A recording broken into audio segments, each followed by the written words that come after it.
मैंने 13 साल की उम्र में बजरंगबली के चरण पकड़ लिए थे। अच्छा।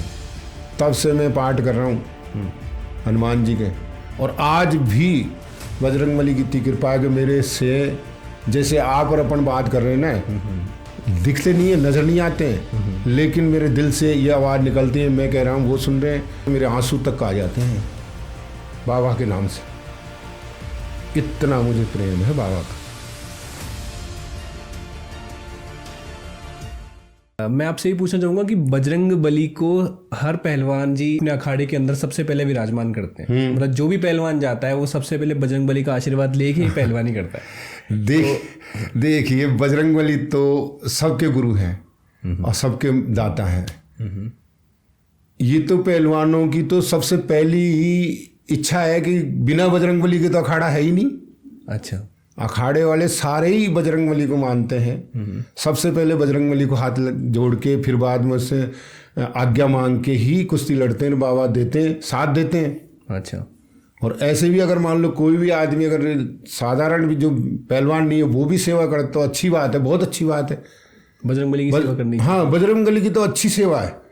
बजरंगबली तो इसके गुरु है, इसके जो है बजरंगबली तो खुद पहलवान है, बलवान है वो तो। उनका आशीर्वाद तो लोगों पे इतना चढ़ जाता है कि जिसके आदमी ऐसे बन जाते हैं। आज उन्हीं का आशीर्वाद है हमारे ऊपर भी कि हम जो है आज ये बन रहे हैं।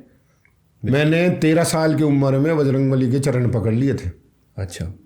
तब से मैं पाठ कर रहा हूँ हनुमान जी के, और आज भी बजरंगबली की इतनी कृपा है कि मेरे से जैसे आप और अपन बात कर रहे हैं ना, दिखते नहीं है, नज़र नहीं आते हैं, लेकिन मेरे दिल से ये आवाज़ निकलती है, मैं कह रहा हूँ वो सुन रहे हैं, या वो कह रहे हैं मैं सुन रहा हूँ। कभी हम बैठ जाते हैं, दुख सुख में हो जाए या ज़्यादा अति दुख हो जाए तो किससे कहेंगे? बाबा से कहेंगे।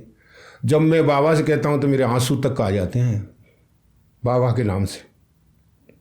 इतना मुझे प्रेम है बाबा का। तो बाबा से तो प्रेम करो ना आप, जितना प्रेम करोगे उतना ही आपके आशीर्वाद मिलेगा। बाबा तो प्रेम के भूखे हैं आपके, ना तो लड्डुओं के भूखे ना किसी चीज़ के भूखे। आप उनसे प्रेम करो, बढ़िया। और ये सबसे बड़ी चीज़ ये है कि पहलवानों के तो रक्षक हैं ये। कोई भी पहलवान हो उसके ऊपर जिस इनका आशीर्वाद हो गया वो जीत ही करके आएगा। चाहे पहलवान हो चाहे आम आदमी, चाहे वो आम आदमी भी हो तो उसको भी आशीर्वाद दे दिया तो जीतेगा वो। कई ऐसे भी हैं जो बिना पहलवानी के जीत के आए। क्या बात कर रहे हो आप? ऐसी बात नहीं है कि पहलवानी है पहलवानी करे। ऐसे ऐसे लोग हैं जिन्होंने कई पहलवानों को हरा दिया, हमारे सामने की बात। अच्छा। हाँ, तो उनमें ये भगवान के मतलब आश्रय जो रहते हैं ना, जो उनका आशीर्वाद है, फिर उनको खुराक भी ऐसी मिलती है, बढ़िया खुराक खाते हैं। अब यहाँ के लोग क्या है, जैसे डेयरी का दूध पी लिया या थे लिया उठा लाए, ये ऐसी पकड़ लाए। आजकल आलगसी हो गई, सुबह गए परचूनी की दुकान में भी थैलियाँ मिलती है, वो लिया ऐसा, जाओ चाय बना लो। अरे ये तो देखो इसमें क्या है, जहर दे रहे हो अपने बच्चों को, आप जहर पिला रहे हो। ये तो आप ये देखो, जो दूध 50-60 रुपए किलो दूध गांव से मिल रहा है, और ये 50-60-55 दे रहे हैं। इनका किराया भाड़ा, लेबर, ऑफिस खर्चा, वो कहाँ से आएगा? इनका बाप देगा क्या? कट्टे के कट्टे पाउडर मिलाते हैं। तो अब ये क्या है कि चलो इन्होंने धंधा कर रखा है। बाकी ये है कि मैं तो इनको ये कहूँ, अब जैसे कोई भी बच्चा हो ना, वो पेवर दूध पीने की कोशिश करे जहाँ तक हो। मेरा तो जो मानना है, चीज़ अच्छी पिलाओ, बस ये है मेरा कहने का मतलब। मैं आपसे ये पूछना चाहूँगा कि पहलवानों जैसा शरीर बनाने के लिए, या ऐसा शरीर बनाने के लिए जो लॉन्ग टर्म तक रहे, यानी कि लंबे समय तक वैसा ही शरीर रहे। हाँ, ये ज़रूर अच्छी बात है कि देखो आजकल के बच्चे क्या करते हैं, जैसे जिम चले गए। जिम जाना कोई ख़राब बात नहीं है, अच्छी बात है। जिम करो, अच्छा है। लेकिन जिम के अंदर जो जिम वाले उनको ये बता देते हैं आप ये डिब्बे का पाउडर खा लो, आप ये खा लो, आपकी बॉडी यूँ बन जाएगी, आपकी बॉडी, ये ऐड दिखाते हैं, उनमें दिखा देते हैं। और फिर उसके बाद उसमें कुछ मात्राएं ऐसी होती है जो वो फुला देती है शरीर को, है वो फुलाती है। तो अब वो मान लो जा रहा है तो ठीक है, अब उसने जिम छोड़ दी। आलकसी तो होते ही लोग, 15 दिन जाते हैं, 15 दिन जाते नहीं, जिम में पूरे टाइम जाते ही नहीं। बिल्कुल।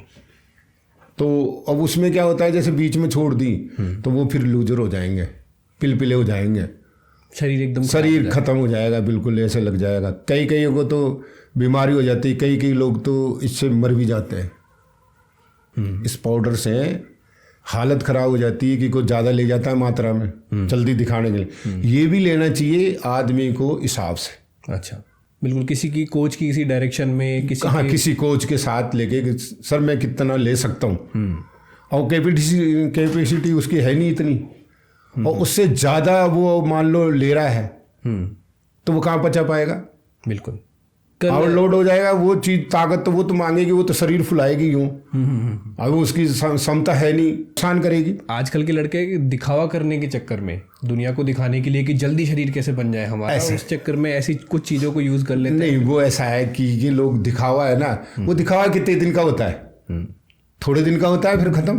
बिल्कुल। और ये देसी जो चीज होती है ये जिंदगी भर चलती है। अब देख लो, हमारी उम्र देख लो ना आप। बिल्कुल। जो हमारी उम्र में अगर कोई जो जिम वाले आ जाएंगे तो ये चल नहीं पाएंगे। मुझे आप ये दौड़ लगा लो, मैं दौड़ लगाऊंगा। कभी कहीं भी अगर मान लो कोई बात होती है तो मैं 50 दंड बैठक 50 उठक बैठक लगा के बताऊंगा। बिल्कुल, वो लगा के बता दो इस उम्र में आके, क्योंकि जो देसी का मामला है वो अलग ही चीज़ है। अच्छा, आपने एक पहलवानों को बहुत पहले से देखा है, लगभग 40 साल से आप पहलवानी कर रहे हैं। हाँ, काफ़ी अखाड़े देखे मैंने, जयपुर में बहुत अखाड़े देखे, कुश्तियाँ भी लड़ी, आपसी में पहलवान मिलते भी थे हम। तो पहले की पहलवानी में और आज की पहलवानी में काफ़ी हद तक अंतर आ गया। पहले मिट्टी में लड़ा करते थे, आज मैट पे आ गए। तो क्या फ़र्क पड़ा है एक मिट्टी में लड़ने में और मैट में लड़ने में? देखो जी, बात ऐसी है कि मेट में और मिट्टी में बहुत फ़र्क है। अच्छा, देखो, मेट में जो लड़ता है वो आदमी का जो है ना पसीना आता है ना, वो सूखता नहीं है, वो पसीना आता ही रहता है। अच्छा। पहलवान पसीने में तर हो जाता है, जैसे कुश्ती करेगा तो पसीना आना जरूरी है। पसीना जब निकलेगा पहलवान के तो वो सूखता नहीं है। उसके कोई भी जैसे जुकाम लग गई या कोई जैसे मान लो बैक्टीरिया से ऐसे कुछ हो गया तो वो उसी से होता है कि आटा पड़ जाता है। जैसे मारवाड़ी भाषा में कहें आटो पड़ गुर बयाएंगे, तो वो एक आटा पड़ने वाली बात हो जाती है। और रही बात इसकी है कि जो अपने देसी जो अखाड़ा होता है उसके अंदर तो मिट्टी होती है, उसमें घी के पीपे डलते हैं, तेल डलता है। अच्छा। और बढ़िया खुदाई होती है मिट्टी की। तो मिट्टी में जब गिरता है ना पहलवान तो पूरे शरीर को मिट्टी लग जाती है। जैसे ही मिट्टी लगती है तो वो मिट्टी जो है ना साफ कर देती है पसीनों को। अच्छा, तो उसके तो कोई बीमारी होने का सवाल ही नहीं है। इन लोगों के क्या है कि जुकाम लग गई, जैसे खांसी हो गई, जुकाम, कई लोगों को देखा है मैंने कि जुकाम लगती रहती है पहलवानों के। फिर इनके क्या है कि वो चीज़ कर नहीं सकते ये जो देखो देसी चीज़ है ना, वो चीज़ तो देखो ये कभी कर ही नहीं सकते कभी भी। मतलब वो इसकी तो होड़ नहीं हो सकती। कहने का मतलब ये, अगर मान लो कोई आदमी अगर देसी करता है ना, वो बहुत बढ़िया है मेरे हिसाब से तो। और अब मैं तो सरकार से भी ये कहना चाह रहा हूँ कि सरकार भी इस बात पे ध्यान दे कि भी बच्चों को कहीं अखाड़े खुलवाएं। कई अखाड़े बंद हो गए, जयपुर में बहुत अखाड़े थे, गिने चुने हमारे दीपचंद जी के गुरु जी के 1-2 अखाड़े चल रहे हैं बस। अच्छा, ये जो शिवलाल कोच वगैरह ये चला रहे हैं, इनसे ही चल रहा है। जो वो भी आजकल वहाँ से चौगान स्टेडियम में वहाँ गद्दों पे करवाते हैं कुश्तियाँ जब भी कोई होती है। तो ये मान लो अगर गवर्नमेंट भी थोड़ा बहुत ध्यान दे तो अपने देश के बच्चे अच्छे बन सकते हैं, बहुत अच्छे बनेंगे। सरकार अगर थोड़ा सा इन पे थोड़ी मेहरबानी कर जाए, सरकार की मेहरबानी हो जाए तो। कुश्ती का गेम ऐसा है कि बच्चा एक तो बिगड़ता नहीं है, गंदी हरकत नहीं करता है, एक बीड़ी सिगरेट नहीं पीता है, पहलवान के शौक ही नहीं होता। उनको सिखाया ये जाता है कि तुम इस चीज़ें मत खाओ पियो। अब मेरी सोच लो, मैंने ज़िंदगी में कभी सिगरेट नहीं पी, कभी कोई हाथ नहीं लगाया बीड़ी सिगरेटों के, कभी पिया ही नहीं, और दारू के कभी पास नहीं गए, मीट मछली नहीं खाई, कभी गंदी चीज़ें गुटके फुटकों को हाथ नहीं लगाते हैं। अब ये देखो साहब, एक बार बताओ, ये चीज़ें खाते हैं ना तो ये बहुत ही पहलवान के लिए घातक है। अब वो स्वाद में खा तो जाते हैं, लेकिन वो फिर पहलवान क्या है कि आगे जाके फिर थोड़ा सा ऐसा ही हो जाता है। अगर आप तो उसकी जगह घी खाओ ना, बढ़िया चीज़ें दी है कुदरत ने दी है, जो मालिक ने दी है।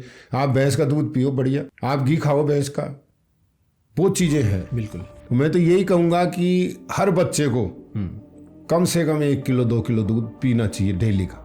अच्छा, कम से कम 1 किलो सुबह 1 किलो शाम को। बहुत सारे गुड़ खा जाते थे हम, 1-1 किलो गुड़। अच्छा, आजकल के बच्चे क्या खाएंगे, 1 किलो गुड़ खाते थे, बरेली का गुड़ आता था उस टाइम पे। दौड़ना जरूरी है। आप अगर मान लो पहलवानी भी नहीं कर रहे हो तो आजकल के बच्चों को तो मैं कहना चाहता हूँ कि भाई कम से कम आप दौड़ तो लगाओ।